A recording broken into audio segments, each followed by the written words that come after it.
After Hitler's defeat, he ordered his men to immediately destroy all sensitive military documents. But an officer named von Rush secretly kept one confidential file, hoping to use it as leverage to escape judgment and secure his freedom. He had the files buried deep in the forest. Soon after, von Rush was captured by American forces. Following the coordinates he provided, the US military dug up a large metal chest.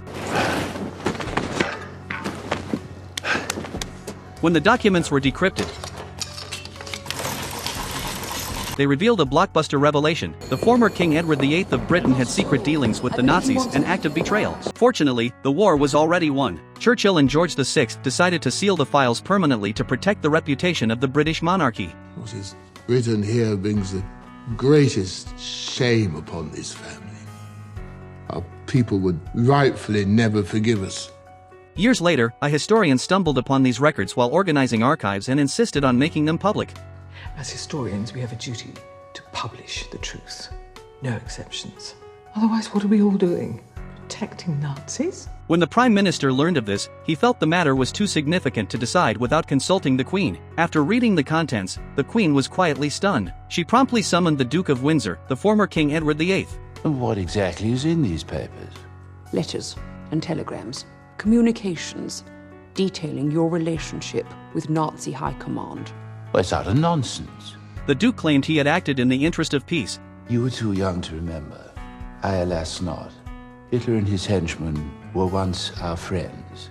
As king, I was committed to the idea, passionately committed, that England and Germany should never be enemies again after the horrors of the Great War. People forget. There was no indication of who Hitler would become. You could argue that we were the ones that made a monster of him by refusing to be his allies. This is the point. People make stands, they grandstand to pat themselves on the back for their great virtue. And what is the consequence? Another grotesque war, millions more dead, when peace was all that mattered to me.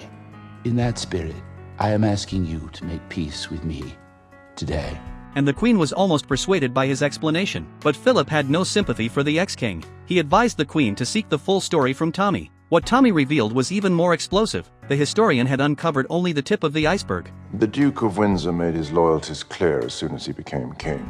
Surrounded himself with a new breed of courtier, men such as Karl, the Duke of Saxe-Coburg, a renowned Nazi.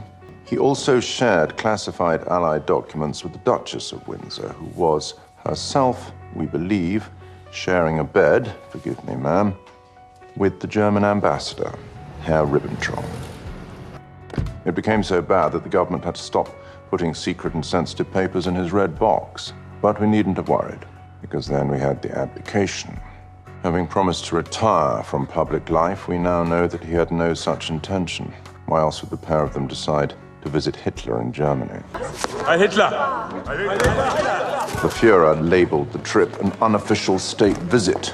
So it is unsurprising that it was on that same trip at the home of Herr Hesse that the plan was hatched.